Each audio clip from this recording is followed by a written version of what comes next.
ದೇವಿ ದುರ್ಗಾ ಪರಮೇಶ್ವರಿಯ ಆಶೀರ್ವಾದವನ್ನು ಕೋರುತ್ತಾ ಗುರುಗಳಾದ ಸತ್ಯಾನಂದ ಚಾತ್ರರ ಪಾದಕ್ಕೆ ವಂದಿಸಿಕೊಳ್ಳುತ್ತಾ ವೇದಿಕೆಯಲ್ಲಿರುವಂಥ ಗಣ್ಯರೇ, ನೆರೆದಿರುವಂಥ ಊರಿನ ಬಂಧುಗಳೇ ಹಾಗೂ ಯಕ್ಷಗಾನ ಪ್ರಿಯರೇ, ಒಂದು ಕಡೆಯಲ್ಲಿ ಸಂಸ್ಕೃತಿ ಸಂಸ್ಕಾರ ಎಲ್ಲ ಹೋಗ್ತಾ ಇತ್ತು, ಕಷ್ಟ ಇತ್ತು, ಮುಂದೆ ಮುಂದೆ ಅಂತೇಳಿ ಒಂದು ಬದೆ ಕಂಡ್ರೆ, ಇನ್ನೆಲ್ಲೋ ಒಂದು ಬದೆಗೆ ಯಾರು ಏನು ಅಂತಿಲ್ಲ, ಒಂದು ಬದಿಯಿಂದ ಹೊಸದಾಗಿ ಶುರು ಮಾಡ್ತಾ ಇರ್ತಾರೆ.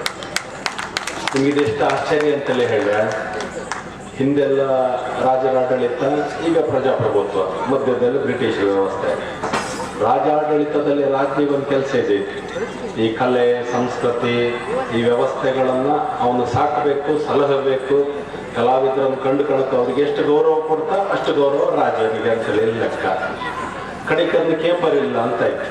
ಆದರೆ ನಮ್ಮ ಕರಾವಳಿಯಲ್ಲಿ ಎಲ್ಲಿಯೋ ಒಂದು ಕಡೆ ದೇವಸ್ಥಾನಗಳು, ತೀರ್ಥಕ್ಷೇತ್ರಗಳು ನಿಧಾನಕ್ಕೆ ಆ ಜವಾಬ್ದಾರಿಯನ್ನು ತಗೊಳ್ತಾ ಬಂದವು. ದೇವಸ್ಥಾನ ಕೇಂದ್ರಿತವಾಗಿ ಕಲೆ ಸಂಸ್ಕೃತಿ ವ್ಯವಹಾರಗಳು ನಡೀಲಿಕ್ಕೆ ಶುರುವಾಯಿತು. ಅಲ್ಲಿ ಯಕ್ಷಗಾನ ಮೇಳಗಳು, ಅಲ್ಲಿ ಅನ್ನದಾನ, ಅಲ್ಲಿ ವ್ಯವಸ್ಥೆಗಳು ನಿಧಾನ ಆರಂಭ ಆದವು. ಹಾಗಾಗಿ ಕರಾವಳಿಯ ಬಗ್ಗೆ ಇಡೀ ರಾಜ್ಯದಲ್ಲಿ ಹೇಳುವಂಥದ್ದಿದೆ. ಸಂಸ್ಕೃತಿ ಸಂಸ್ಕಾರಗಳ ಬಗ್ಗೆ ಯಥೇಚ್ಛವಾಗಿರುವಂಥ ವ್ಯವಸ್ಥೆ ಇರುವುದು ಕರಾವಳಿಯಲ್ಲಿ ಅಂತೇಳಿ ಹೇಳಿ, ಅದಕ್ಕೊಂದು ಮೂಲ ಕಾರಣ ದೇವಸ್ಥಾನಗಳು ಮತ್ತು ಯಕ್ಷಗಾನ ವ್ಯವಸ್ಥೆ. ಆದರೆ ಬೆಳೆಸುವ ವ್ಯವಸ್ಥೆ ಹೇಗೆ? ಈಗ ನಿಮ್ಗೆ ಒಂದು ಹಂತಕ್ಕೆ ಇದ್ದಿತ್ತು, ಈ ಭಟ್ರ ಮನೆಗೆಲ್ಲ ಒಂದು ಸಣ್ಣ ಒಂದು ಶಬ್ದವನ್ನು ಹೇಳ್ತಾರೆ, ಅಂದ್ರೆ ದೊಡ್ಡವನ್ನು ಓದ ಅಮೇರಿಕಕ್ಕೆ ಹೋದ ಮತ್ತು ಮನೆಗಿದ್ದಲ್ಲಿ ಒಂದು ಸಣ್ಣ ಪೂಜೆಗೆ ಬಿಡೋದು ಅಂಬಂಥದ್ದು ಒಂದು ಕೆಲವು ಕಡೆಯಲ್ಲಿ ಇರ್ತಾರೆ. ತುಂಬ ಓದಿದವನು ಯಕ್ಷಗಾನ ಕಡೆ ತಲೆ ಹಾಕೋದಿಲ್ಲ ಅನ್ನೋಂಥದ್ದು ಒಂದು ಕಡೆ, ಎಲ್ಲ ಕಾಲದ ಮಹಿಮೆ. ಈಗ ಮತ್ತೆ ವ್ಯತ್ಯಾಸ ಆಯಿತು. ಹೈ ಎಜುಕೇಟೆಡ್ ಸಹಿತ ಪೌರೋಹಿತ್ಯಕ್ಕೆ ಬಂದ, ಅದೇ ರೀತಿ ಹೈ ಎಜುಕೇಟೆಡ್ ಸಹಿತ ಯಕ್ಷಗಾನಕ್ಕೆ ಬರ್ಲಿಕ್ಕೆ ಒಂದು ವ್ಯವಸ್ಥೆ ಆಗಬೇಕಿತ್ತು. ಬಹುಶಃ ಅದು ಸಹಿತ ಈ ಪ್ರಕಾಶದ ಮೂಲಕ ನಿಧಾನಕ್ಕೆ ಆಗ್ತಾ ಇದೆ ಅಂತ ಅನ್ನಿಸ್ತಾ ಇದೆ. ನಾವು ಯಕ್ಷಗಾನ ಕಲಾರಂಗ, ಅದಾದಮೇಲೆ ಪಟ್ಲ ಫೌಂಡೇಶನ್, ಈ ರೀತಿಯ ಸಂಸ್ಥೆಗಳನ್ನು ದೂರದಿಂದ ಕೇಳ್ತಾ ಇರ್ತೇವೆ. ಅವ್ರು ನಮ್ಮ ಹತ್ರಕ್ಕೆ ಹೋಗೋದು ಅಥವಾ ನಾವು ಅವ್ರ ಹತ್ರಕ್ಕೆ ಹೋಗೋದು ನಡೀತಾ ಇದೆ. ಕಲಾವಿದರಿಗೆ ರಕ್ಷಣೆ ಕೊಡುವಂಥದ್ದು, ಕಲಾವಿದರಿಗೆ ವ್ಯವಸ್ಥೆ ಮಾಡುವಂಥ ಸಂಸ್ಥೆಗಳು. ಆದರೆ ಸತ್ತಿಲ್ಲದೆ ಸುದ್ದಿ ಮಾಡದೆ ಯಕ್ಷಕಲ್ಪ ಅನ್ನುವಂಥ ಒಂದು ಸಂಸ್ಥೆ ಆ ಕೆಲಸವನ್ನು ತನ್ನ ತಲೆ ಮೇಲೆ ಭುಜದ ಮೇಲೆ ತಗೊಂಡು ಬೆಳೀತಾ ಇದೆ ಅಂತೇಳಿ ಹೇಳುವುದು, ಇವತ್ತಿನ ಕಾರ್ಯಕ್ರಮದ ಮೂಲಕ ಅದು ಅನಾವರಣಗೊಳ್ಳುವುದು, ಅದೇ ತುಂಬಿದಂಥ ಒಂದು ವಿಷಯ ಅಂತ ಅಂದ್ಕೊಳ್ತೇನೆ. ಸೊ ಹಾಗಾಗಿ ಮತ್ತೆ ಪುನಃ ಕಮಲಶಿಲೆ ಅನ್ನುವಂಥದ್ದು ಕೇಂದ್ರ ಆಗಿ ಪ್ರಕಾಶರ ಅವರ ಒಂದು ಮುಂದಾಳತ್ವದಲ್ಲಿ ಇಡೀ ಊರಿನ ತಂಡನ ಕೇಂದ್ರ ಭಟ್ರ ಪ್ರಕಾಶ್ ಹೆಸರು ಇಲ್ಲಿ ಅಲ್ಲ, ಇನ್ವಿಟೇಷನ್ ಪೂರ ಮುಗಿಸಿದೆ, ಎಲ್ಲೂ ಇಲ್ಲಿ ಅಲ್ಲ ಅಂತ ಹೇಳಿದೆ. ಅವ್ರು ಹೇಳಿದ್ರು, ಅವರು ಅದಕ್ಕೆ ಪ್ರಕಾಶ್ ಶಬ್ದ ಗಟ್ಟಿ ಆಗ್ತದೆ, ತನ್ನ ಹೆಸರು ಎಲ್ಲೂ ಹಾಕೋದಿಲ್ಲ, ಟೀಮ್ ಯಕ್ಷಕಲ್ಪ ಅಂತೇಳಿ ಮಾಡ್ಕೊಂಡು ಅದ್ರ ಮೂಲಕ ಮಾಡ್ತಾ ಇದ್ರು ಅಂತೇಳಿ ಹೇಳಿ.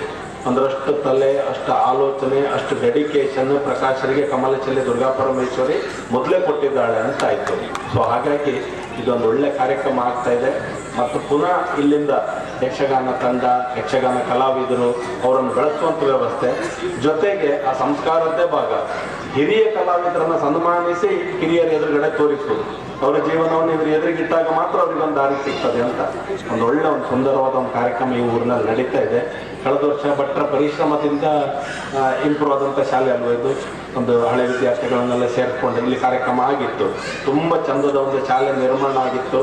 ನಮ್ಮ ಸರ್ಕಾರಿ ಶಾಲೆಗಳ ಉಳಿಸುವ ಹೋರಾಟದಲ್ಲಿ ಮುಂಚೂಣಿಯಲ್ಲಿ ಈ ಶಾಲೆಯನ್ನು ಒಂದು ಮಾದರಿಯಾಗಿ ನಾವು ಇಡೀ ಕ್ಷೇತ್ರದಲ್ಲಿ ತೋರಿಸ್ತಾ ಬಂದಿದ್ದೆವು. ಭಟ್ರದೊಂದು ಅಂಥ ಸಾಧನೆ ಕಳೆದ ವರ್ಷ ಮಾಡಿದರು.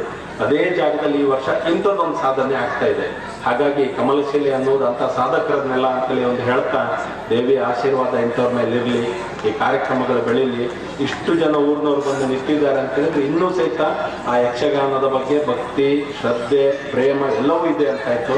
ಸೊ ಎಲ್ರಿಗೂ ಸಹಿತ ಮತ್ತೊಮ್ಮೆ ಈ ಕಾರ್ಯಕ್ರಮ ಚೆನ್ನಾಗಾಗುವ ಹಾಗೆ, ಈ ಸಂಘಟನೆ ಏನು ಮಾಡ್ಕೊಂಡು ಬರ್ತಿದ್ದಾರೆ ಆ ವ್ಯವಸ್ಥೆಯು ಮತ್ತು ದೊಡ್ಡ ಪ್ರಮಾಣದಲ್ಲಿ ಬೆಳೆಯುವ ಹಾಗೆ ದೇವಿಯ ಆಶೀರ್ವಾದ ಇರಲಿ ಅಂತೇಳಿ ಹೇಳ್ತಾ, ಬೇರೆ ಒಂದು ಸ್ವಲ್ಪ ಕಾರ್ಯಕ್ರಮಗಳಿರೋದ್ರಿಂದ ಗುರುಗಳ ಆಶೀರ್ವಾದ, ಹಿರಿಯರೆಲ್ಲರ ಅನುಮತಿ ತಗೊಂಡು ನಾನು ಹೊರಡ್ತಾ ಇದ್ದೇನೆ. ಯಕ್ಷಗಾನಕ್ಕೆ ಮತ್ತು ಈ ತಂಡಕ್ಕೆ, ಈ ಬೆನ್ನಿಗೆ ನಿಂತಂಥ ಎಲ್ರಿಗೂ ಸಹಿತ ಮತ್ತೊಮ್ಮೆ ದೇವಿಯ ಆಶೀರ್ವಾದವನ್ನು ಕೇಳಿ ಶುಭವನ್ನು ಕೋರಿ ನನ್ನ ಮಾತನ್ನು ಮುಗಿಸ್ತೇನೆ. ನಮಸ್ಕಾರ. ರಾಜಾಡಳಿತದಲ್ಲಿರುವ ಕಲೆ ಸಂಸ್ಕೃತಿ ಬಗ್ಗೆ ತಿಳಿಸಿರುವುದಲ್ಲದೆ ಕರಾವಳಿಯ ಸಂಸ್ಕಾರ ಸಂಸ್ಕೃತಿಯ ಬಗ್ಗೆ ಹೆಮ್ಮೆ ವ್ಯಕ್ತಪಡಿಸುತ್ತಾ ನಮ್ಮ ಕಾರ್ಯಕ್ರಮದ ಕುರಿತು ಅಭಿಮಾನದಿಂದ ಮಾತನಾಡಿ, ಕಮಲಶಿಲೆ ಎಂಬುದು ಸಾಧಕರ ನೆಲವೆಂಬುದನ್ನು